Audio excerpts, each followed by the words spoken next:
अस्सलाम वालेकुम नाजरीन, मैं हूं बिलाल सफ़र। आप देख रहे हैं हमारा कनाडा। आज की वीडियो में मैं आपको एक बहुत commonly asked immigration related question का जवाब बताता हूं, जो बहुत लोग पूछते रहते हैं।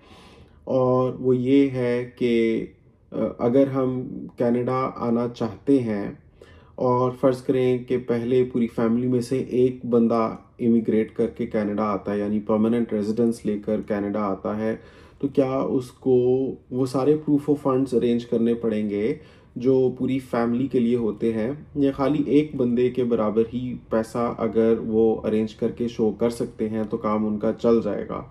मैं समझता हूँ बहुत ही ज़्यादा ख़ास ये सवाल है, क्योंकि जितनी भी इमिग्रेशन एप्लीकेशंस होती हैं उनमें एक बहुत इम्पोर्टेंट हर्डल लोगों के आगे होता है प्रूफ ऑफ फंड्स अरेंज करना। यानी एक बंदा अगर फेडरल स्किल्ड वर्कर्स प्रोग्राम के थ्रू कनाडा आना चाह रहा है तो उसको ज़रूरत है प्रूफ ऑफ फंड्स अरेंज करने की। प्रूफ ऑफ फंड्स में इतनी वेरिएशन है बेस्ड ऑन आपका फैमिली साइज क्या है कि it can make difference between your ability to apply और नॉट अप्लाई, बेस्ड ऑन आपके पास अगर वो पैसे हैं या नहीं है। अभी मैं आपको एग्जैक्टली आज की डेट के हिसाब से देख कर बताता हूँ कि कितना फ़र्क है प्रूफ ऑफ फंड्स में। अगर एक बंदा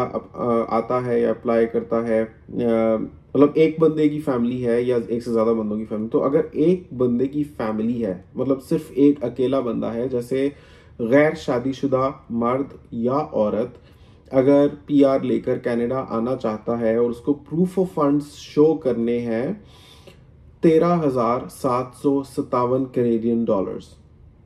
और एक कैनेडियन डॉलर अगर एक्सचेंज रेट के हिसाब से आजकल देखा जाए तो it is 215 to 220 dollars, 220 rupees आप समझ लें, 215 ही अगर समझ लें। एक कैनेडियन डॉलर बराबर है 215 पाकिस्तानी रुपयों के। तो आप समझ सकते हैं कि 13,757 कैनेडियन डॉलर्स पाकिस्तानी रुपयों में it is upwards of 28 lakh rupees almost, यानी 28 लाख रुपया। अब एक बंदा अगर आता है उसको इतने पैसे अरेंज करने हैं। वही अगर एक शादीशुदा जोड़ा है, यानी एक आदमी है एक औरत है और वो पाकिस्तान से या इंडिया या कहीं से भी कनाडा आ रहे हैं, तो उनको दिखाने की ज़रूरत है कि उनके पास है 17,127 कैनेडियन डॉलर। अब आप 17,127 को ज़रब दे दें 215 के साथ, तो आप समझ जाएंगे कि कितना आपको प्रूफ ऑफ फंड्स शो करने की ज़रूरत है। अब लोगों की फैमिलीज के डिफरेंट साइजेस होते हैं। आमतौर पे लोगों को ज़्यादा इमिग्रेशन का ख्याल आता है जैसे ही वो अपनी 30s में जाते हैं, कि उनको पता होता है कि अब हमारे पास वक्त कम रह रहा है, क्योंकि हर गुजरते साल के साथ अगर हम इस प्रोसेस को डिले करते जाएंगे, specially after 35 years of age, तो हम मैक्सिमम पॉइंट्स भी क्लेम नहीं कर सकेंगे। तो हमारे लिए इमिग्रेट करके जाना बहुत मुश्किल होगा। इसलिए जैसे ही लोग अपने 30s में आते हैं तो ज़्यादा सोचने लग पड़ते हैं इमिग्रेशन के बारे में। और वैसे भी जब 30s में पहुंचते हैं तो इतनी जॉब्स और रियल लाइफ सिचुएशंस से गुजर चुके होते हैं कि उनके जहन में एक बेटर क्लैरिटी होती है कि कल के हिसाब से हमें आज कौन से डिसीजंस लेने हैं। 20s में तो इंसान वैसे ही रिलेटिवली इमेच्योर भी होता है, इनएक्सपीरियंस्ड भी होता है और बहुत तजर्बात ले रहा होता है। उसको सही से क्लियर नहीं होता कि मुझे इवेंचुअली अपनी ज़िंदगी के साथ करना क्या है, कहाँ बसना है, कहाँ रहना है, आया कि अपने आबाई मुल्क में ही रहना है, ना तो मूव करके अरब अमीरात में चले जाना है या बरतानिया, मलाइशिया, ऑस्ट्रेलिया, कनाडा कहीं और निकलना है। तो और साथ में इनिशियल 20s में लोग अनमैरिड होते हैं, साथ में रिश्ते तलाश करना, शादी करना, फिर शादी के बाद की शुरू की एडजस्टमेंट और बहुत से प्रॉब्लम्स। इंसान इतना कुछ प्री ऑक्यूपाइड होता है बहुत से हिसाब से कि लॉन्ग टर्म प्लानिंग ज़्यादा नहीं कर पाता। People generally take up whatever comes their way thinking that it's an opportunity to grasp quickly, और उनको लॉन्ग टर्म प्लानिंग की करने की ज़्यादा फाइनेंशियली भी वो पोजीशन में नहीं होते। 30s में जब आते हैं तो एक तो फाइनेंशियली भी थोड़े से ज़्यादा स्टेबलाइज हो जाते हैं, और फिर वो अपने आगे आने वाले फ्यूचर के हिसाब से ज़्यादा कंसर्न इस हिसाब से होते हैं कि अब हमारी एज बढ़ने लग पड़ी है बहुत, इट इज़ नाउ और नेवर। तो 30s में जब लोग आते हैं तो आमतौर पर उनकी शादी हो गई भी होती है जब वो 25-26 साल के थे, तो किसी के 2 बच्चे होते हैं, किसी के 3 होते हैं, किसी के 4 होते हैं, किसी के 5-5 बच्चे होते हैं।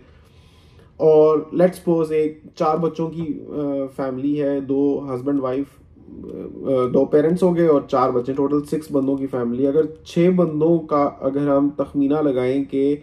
इनको इमिग्रेट करने के लिए प्रूफ ऑफ फंड्स कितने चाहिए होंगे, तो वो हैं जी 32,700 कैनेडियन डॉलर्स। बट अगर ये 200 का भी होता, एक 200 रुपए का भी होता है एक कैनेडियन डॉलर, तो ये पाकिस्तानी रुपयों में करीब 64 लाख रुपया बनता था। और 215 का है तो आप अंदाजा कर सकते हैं कि it is upward of 65 lakh rupees. तो फिर जब वो इमिग्रेट करके कनाडा आने का सोचते हैं तो इतने पैसे हाथ में आम तौर पर लोगों में नहीं उठाए हुए होते। कोई कोई फैमिलीज होती हैं या इंडिविजुअल्स होते हैं कि इतने वेल अर्निंग होते हैं, वो मिडिल ईस्ट में होते हैं या इवन पाकिस्तान में भी बहुत अच्छे बिजनेसेस एस्टैब्लिश होते हैं, तो अच्छे पैसे कमा रहे होते हैं। लेकिन अगर हम एक आम बंदे की बात करें तो लोगों, अगर कोई बंदा पाकिस्तान में 1 लाख से ऊपर कमा रहा है तो even that is above average with respect to what most people are making। उसमें तो आप इतने बच्चों की फैमिली के साथ तो आपका कुछ भी नहीं बचता। इवन आपकी 6 फिगर्स में, अब आप 6 फिगर्स ना धूड़ मट्टी है पाकिस्तान में। कहते हैं कि भाई 6 फिगर्स में, एक जमाना होता था, मुझे याद है 2008 में सुनने में आता था कि अच्छा आपकी 6 फिगर्स में सैलरी है पाकिस्तान में, तो एक बड़ी उसको बात माना जाता था, मतलब कि लाख से ऊपर इस बंदे की सैलरी है तो उसको कुछ समझा जाता था सैलरी को। अब 6 फिगर्स की salary, as long as it's not a very high digit number before all of the zeros, तो इतना ज्यादा फर्क नहीं पड़ता। इवन के 2 लाख रुपए की सैलरी में भी अब आप अच्छा गुजारा कर सकते हैं। Again depends upon your family size, but आप ज्यादा कुछ बचा नहीं पाते अनलेस कि आपकी मिनिमम 3 लाख या उससे ज्यादा की अर्निंग ना हो, फिर आप कोई हैंडसम अमाउंट पर मंथ नहीं बचा सकते। तो आप खुद सोचें कि अब एक बंदा 30s में है पाकिस्तान में, एक एवरेज फैमिली को ले लिया जाए तो एवरेज इनकम के साथ उनकी इतनी बचत नहीं होती, तो एकदम से 65 लाख रुपया एक 6 बंदों की फैमिली के लिए अरेंज करना एक चैलेंज होता है। होता भी नहीं है पास, अगर होता है तो वो फाइलों की सूरत में होता है, प्लॉट्स की सूरत में होता है, जिस घर में रह रहे होते हैं उसी को बेचकर जाने की सूरत में होता है। तो immigration applications can be successful, they may not be successful. मेरी अपनी पहली इमिग्रेशन एप्लीकेशन फेल हुई थी। किस वजह से फेल हुई थी वो मैंने एक सेपरेट वीडियो में डिस्कस किया है पूरे डिटेल से। अगर आप जानना चाहते हैं तो इंटरव्यू में क्यों फेल हुआ था वो वीडियो देखिएगा, एंड स्क्रीन में मैं लिंक दे दूंगा। तो अगर जस्ट बिकॉज आप कनाडा मूव करके आना चाहते हैं और आप अपने पूरे फैमिली साइज के हिसाब से प्रूफ ऑफ फंड्स अरेंज करके शुरू में, अब because you are required to have that money while launching your application,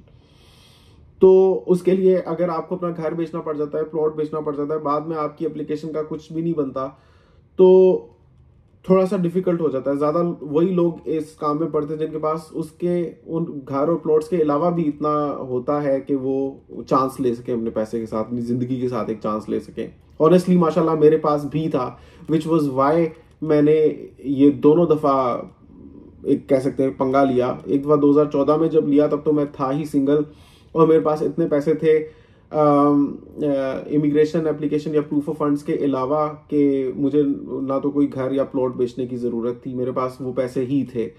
तो मैंने इजीली लॉन्च कर दिया एप्लीकेशन। लाइकवाइज 2018 में जब मैं दुबई में से कमा रहा था पैसे, तो मेरे पास इतने पैसे थे कि टू लॉन्च माई एप्लीकेशन ना तो मुझे घर बेचने की ज़रूरत थी, ना ही मुझे प्लॉट्स कुछ भी बेचने की ज़रूरत नहीं थी। उसके अलावा मेरे पास पैसे थे and again I was single, तो काफी मेरे लिए सिंपल था। अब for a family head who is in charge of a family of 6 in total, उस बंदे के पास आमतौर पे इतने पैसे लिक्विड हाथ में नहीं होते, which is why people tend to think के पहले मैं अकेला इमिग्रेट करके चला जाऊंगा, फिर जब मैं वहां पर सेट हो जाऊंगा फिर मैं फैमिली बुला लूंगा, क्योंकि वो ये बर्दाश्त कर लेते हैं कि ठीक है फैमिली से कुछ अरसे की दूरी हो जाए, लेकिन इवेंचुअली हमारी पूरी फैमिली अगर कनाडा में यूनाइट हो जाती है कुछ अरसे की दूरी के बदौलत, तो it is like an investment and it's worth doing, which is why people tend to have this question कि क्या ये possible है कि 6 बंदों की फैमिली का एक जो फैमिली हेड है सिर्फ वो अपने प्रूफ ऑफ फंड्स शो करके इमिग्रेट करके कनाडा चला जाए, क्योंकि एक बंदे के जो पैसे हैं वो 13,757 कैनेडियन डॉलर है, जबकि 6 बंदों के पैसे हैं 36,407 कैनेडियन डॉलर, ऑलमोस्ट 3 टाइम्स ज्यादा हैं पैसे एक बंदे से रिक्वायर्ड पैसों की निस्बत। एक बंदे के इज ऑलमोस्ट 27 लाख रुपीस, जबकि 6 बंदों के मैंने आपको बताया कि इट्स अपवर्ड्स ऑफ 65 लाख। तो इसका जवाब ये है कि चाहे आप अकेले इमिग्रेट करके कनाडा आते हैं या आप पूरी फैमिली के साथ कनाडा आते हैं, प्रूफ ऑफ फंड्स आपको अपने फैमिली के साइज के हिसाब से ही बताना होगा। चाहे आप अपनी फैमिली को अपने साथ लेके जाते हैं या नहीं लेके जाते हैं, या पहले खुद जाते हैं और बाकी फैमिली को आप बाद में बुलाते हैं, प्रूफ ऑफ फंड्स आपको पूरा ही शो करना पड़ेगा। और न सिर्फ ये बल्कि ये भी कि अपनी फैमिली को भी आपको पूरा पूरा बताना होगा कि मेरी फैमिली में ये बंदे हैं, क्योंकि अगर आप नहीं बताते तो उसके 2 नताइज हो सकते हैं। एक ये हो सकता है कि आपको आपका केस रिफ्यूज हो जाए, और दूसरा ये हो सकता है कि अगर आप आ जाते हैं कनाडा तो बाद में उन आपकी फैमिली के अफराद को जिनको आपने अपनी एप्लीकेशन में शुरू में मेंशन नहीं किया होता आप स्पॉन्सर नहीं कर पाएंगे, इसकी पॉसिबिलिटी होती है। तो whether your family is coming to Canada with you or they are not coming to Canada with you, आपको अपनी पूरी फैमिली शो करनी है। आपके कितने बेटे हैं, कितनी बेटियां हैं, आपकी कितनी वाइव्स हैं, अगर एक है या ज्यादा है, आपको सारा एप्लीकेशन में बताना होता है, और आपको प्रूफ ऑफ फंड्स भी उन्हीं के हिसाब से ही अरेंज करने होते हैं। वो और बात है, आप बचा सकते हैं इस तरह से पैसे कि आप शुरू में एक बंदा इमिग्रेट करके आए और बाकी लोग उसको बाद में ज्वाइन करें। अब बहुत से लोग मुझसे भी ये क्वेश्चन पूछते हैं कि बिलाल भाई आपने ऐसे क्यों नहीं किया कि आप पहले अकेले आ जाते। अक्सर मैं कमेंट्स पढ़ता हूं तो लोगों ने ये लिखा होता है, यार तुमने ये क्या किया, तुम पूरी फैमिली इकट्ठी लेकर आ गए हो, इसी वजह से तुम्हें इतनी मुश्किलात में से गुजरना पड़ा है, तुम्हें चाहिए था तुम पहले अकेले आते फिर फैमिली को साथ में लेकर आते, एक दफा थोड़े सेटल हो जाते, भाभी को अभी पाकिस्तान में ही रहना चाहिए था। तो मैं आपको बता दूं कि हमारे पास उसकी इवन गुंजाइश ही नहीं थी। एक तो हमने वैसे भी ऐसे नहीं करना था, लेकिन गुंजाइश भी इस बात की मतलब पॉसिबिलिटी ही नहीं थी। उसकी रीजन ये है कि अगर आप हमारा कनाडा शुरू से देखते आ रहे हो तो आपको ये पता चलेगा कि मैंने उसमें मेंशन किया हुआ है कि हमने क्या गलतियां की थी अपनी एप्लीकेशन प्रोसेस में। एक गलती ये थी कि जब उन्होंने हमसे हमारे पासपोर्ट्स मांगे थे कि हमें पासपोर्ट्स दें, हम उनको स्टैम्प करके दें, या शुरू में जो उन्होंने हमसे पासपोर्ट कॉपीज मांगी थी 2022 में, तो हमने हिना का जो पासपोर्ट जो स्टैंपिंग के वक्त से पहले जो उन्होंने पासपोर्ट की कॉपीज मांगी थी, हिना का जो पासपोर्ट था वो एक्सपायर होने वाला था इन मार्च 2022। तो हमने कहा कि मार्च 2023, हमने कहा अभी तो इसमें काफी वक्त है, अभी तो अगस्त चल रहा है 2022 का, तो अभी एक्सपायर होने में बहुत टाइम बाकी है, तो नया बनाने की कोई जरूरत नहीं है, इसी पासपोर्ट की कॉपी हम फॉरवर्ड कर देते हैं। तो जब हमने उसी पासपोर्ट की कॉपी फॉरवर्ड की तो उनके सिस्टम में समहाउ ये चीज रजिस्टर हो गई कि हिना का जो पासपोर्ट है वो एक्सपायर हो जाएगा मार्च 2023 में। इवन दो बाद में जब स्टैंपिंग के लिए उन्होंने पासपोर्ट्स मांगे थे तो हमने हिना का रिन्यू करवा के पासपोर्ट, जिसकी 5 साल के बाद की एक्सपायरी थी, हमने प्रोवाइड किया। लेकिन जो इमिग्रेशन डिसीजन है वो समहाउ उसी ओरिजिनल डेडलाइन के गिर्द ही बेस किया, और हम सब की जो एज अ फैमिली जो डेडलाइन थी पीआर मिलने के बाद कनाडा लैंड होने की, वो इस हिसाब से थी कि हमारे पास ये वक्त नहीं था कि मैं पहले आता और हिना लोग बाद में आते। हाँ, ऐसे कर सकता था कि मैं पहले आता और 2 हफ्ते बाद हिना लोग आ जाते, but that would not have made a lot of sense unless कि हमारे पास एटलीस्ट 1 साल का गैप होता कि मैं यहाँ पर आकर शुरू के कठिन जो इंतहाई सर्दी के महीने थे वो अकेले गुजारता। यहाँ पर आकर मैं जॉब सर्च करता, मुझे जॉब मिलती और मुझे पता चलता था मैंने ओंटारियो में रहना है या मैंने अल्बर्टा में रहना है या मैंने किसी और प्रोविंस में रहना है, वो मुझे पता चल जाता। फिर मैं वाइफ को बुलाता या फैमिली को बुलाता। कम से कम इतना मेरे पास मौका होता कि 9 महीने से लेके 1 साल तक का, तो फिर it would have made sense कि मैं पहले अकेले आऊं बाकी लोग बाद में आए। लेकिन जब अगर 10-15 दिन का ही गैप है तो फिर सब लोग इकट्ठे आए तो वो ज्यादा बेहतर है, क्योंकि मैंने 10-15 दिन में कोई आकर वंडरफुल जॉब मिल जाती बहुत ही बड़ी बात थी, लेकिन आमतौर पे मिलने के चांसेस नहीं होते। सो हमारे पास मौका ही नहीं था कि हम इस तरह का कुछ ट्राई करते। We had to come as a family, लेकिन कहीं ना कहीं हमारी ये प्रेफरेंस भी थी कि हम ऐसे ही करें, क्योंकि क्या होता है जिंदगी में जब आपने टफ टाइम्स देखे होते हैं और फिर जब वो टफ टाइम्स गुजर जाते हैं, फिर जब आपकी जिंदगी में ब्राइटर डेज आते हैं आगे जाकर, जब आप ज्यादा रिलैक्स्ड होते हैं, फिर वो जो टफ टाइम्स होते हैं अगर आपने इकट्ठे गुजारे होते हैं तो there is more to talk about, there is more to relate to for everybody as a family. और आपकी जो गुफ्तगू होती है वो ज्यादा सनसनीखेज और ज्यादा लाइवलियर डिस्कशंस होती हैं और you feel accomplished later on in life के यार हम किस किस मुसीबत में से गुजर के किधर पहुंचे हैं। वेर एज अगर आप, हाँ मुसीबतें वो भी होती है अगर मैं अकेले आता और बाकी फैमिली पाकिस्तान होती, that in itself would have been a मुसीबत, तो वो भी मुसीबत ही होनी थी। तो हमने इकट्ठे काटी एटलीस्ट। अब ये तो नहीं है कि मुझे बाद में बुलाना है या उनको अकेले ट्रैवल करके आना है, because to travel from Pakistan 2 बच्चियों के साथ, वो भी छोटी, एक अकेले खातून के लिए in itself gets a little cumbersome, difficult होता है। प्लस ये कि ठीक है बस जो होना था हो गया। अब माशाल्लाह we are quite at home here. अभी भी बहुत सी मुश्किलात हैं, लेकिन अब मुझे कम से कम ये नहीं है कि अभी रहता है वो मरहला कि मुझे पाकिस्तान में से बुलानी है फैमिली। वो आ गई भी है, साथ ही एडजस्ट कर गई है समहाउ। खैर जोहा जीनिया तो बहुत ही अच्छे एडजस्ट कर गए हैं। जीनिया ने तो खैर ठीक से होश संभाला भी नहीं था अभी पाकिस्तान में, तो उसके लिए तो इट्स लाइक होम। लेकिन जोहा की life has become a lot brighter here, जैसी कि वो पाकिस्तान में थी उसकी निस्बत। Even the school activities they are very engaging or very educative, and they are not just focused at making her learn the alphabets या शुरू के जो ABC या 1 2 3 इंटीजर्स लर्निंग। नो, मैंने ऑब्जर्व किया जो पब्लिक स्कूल की भी पढ़ाई है कनाडा में, अपने प्रोज एंड कॉन्स हैं अपनी जगह, लेकिन ये मैंने देखा है कि उनकी पढ़ाई ऐसी है कि उनका हदफ ये है कि जोहा को इंटेलेक्चुअली शार्प किया जाए, इसके टैलेंट्स को निखारा जाए, इसको सोशली कंपैटिबल बनाया जाए और इसकी दिमागी और साइको सोशल ओरिएंटेशन ऐसी की जाए कि ये एक प्रोडक्टिव बंदी बन सके जब ये बड़ी हो। She can be an entrepreneur, she can be professional, जो भी है, चाहे वो काम करती है चाहे वो नहीं भी करती काम। अव्वल तो इस तरह से हर बच्चे को तैयार करते हैं, लड़का हो या लड़की, के उसने काम करना है, लेकिन अगर नहीं भी करना तो भी they develop the children in a way that they know their rights, they can speak and fight for their rights, और मतलब कि एक भरपूर जिंदगी माशाल्लाह गुजार सकते हैं। तो इस तरह से अब उनको ना उनकी एक इनफरादी हैसियत और उनकी क्या स्ट्रेंथ्स हैं और उनको मजीद कैसे निखारा जा सकता है, ये इस तरह की पढ़ाई है इनकी।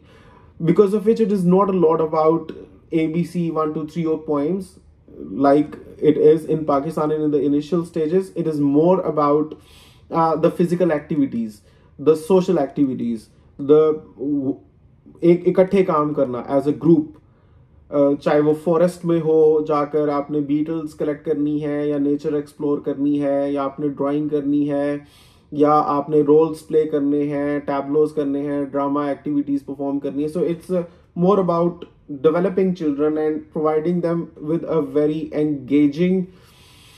और लाइवली और कलरफुल इन्वायरमेंट जहाँ वो ना सिर्फ खुश महसूस करें, बल्कि मैंने ऑब्जर्व किया है कि पाकिस्तान में भी मतलब अच्छा महसूस करती थी स्कूल जाते वक्त, लेकिन यहाँ पर तो शी हैज़ नेवर कंप्लेंड कि कल स्कूल जाना है, बल्कि एवरी मॉर्निंग वो खुशी से उठती है और खुशी खुशी जाती है स्कूल। जबकि पाकिस्तान में, खैर पाकिस्तान में थी भी छोटी उस वक्त, तो थोड़ी ज़्यादा वो सुस्त होती थी उस वक्त, लेकिन अभी वो ज़्यादा, मैं समझता हूँ कि माशाल्लाह she is having a much Fuller life hair. हालांकि पाकिस्तान में भी सब कुछ था माशाल्लाह, लेकिन यहाँ पर बहुत ज़्यादा प्रॉस्पेक्ट्स डेफिनेटली हैं, बड़ों के लिए हैं तो बच्चों के लिए भी हैं। तो कहने का बात किधर से किधर निकल गई, कहने का मकसद ये है कि आज की वीडियो का ये था कि अगर एक बंदा अकेला आता है तो क्या उसको सबके लिए शो करने, तो yes you have to arrange the proof of funds based on your family size. अब उसके बाद वो आपकी चॉइस है कि आप कर सकते हैं ये कि अकेले आए और बाकी फैमिली आपकी बाद में ज्वाइन करे, लेकिन उनके पास तभी तक ज्वाइन करने का वक्त होगा जो उनके स्टैम्प्ड पासपोर्ट्स के ऊपर जो वीज़ाज की जो डेडलाइंस हैं तभी तक उनको लैंड करना है, वरना उनके पीआरस, फिर कोई भी बंदा जो उस डेडलाइन तक नहीं आता तो फिर उसकी पीआर कैंसिल हो सकती होती है। तो ये है जी आज की वीडियो से, होपफुली आपने काफ़ी सीखा होगा और आपके जो प्लान्स हैं इमिग्रेट करके कनाडा आने के, आपको उसमें कुछ क्लैरिटी मिली होगी कि आया कि आपके पास आज की तारीख में जो पैसे हैं या नियर फ्यूचर में जो आपको लगता है कि आपके पास आएंगे, उनके पेश नज़र आप क्या फेडरल स्किल्ड वर्कर्स प्रोग्राम या फेडरल स्किल्ड ट्रेड्स प्रोग्राम के थ्रू कनाडा आ सकते हैं या नहीं। Well this has just been about the permanent residence and that too through the FSWP और FSTP प्रोग्राम। अगर आप New Brunswick critical worker pilot program के थ्रू आते हैं या दीगर प्रोविंशियल नॉमिनी प्रोग्राम्स के थ्रू आते हैं, तो हर एक की अपनी अपनी बातें होती हैं जो मैं आपको वक्तन फवक्तन बताता रहता हूँ।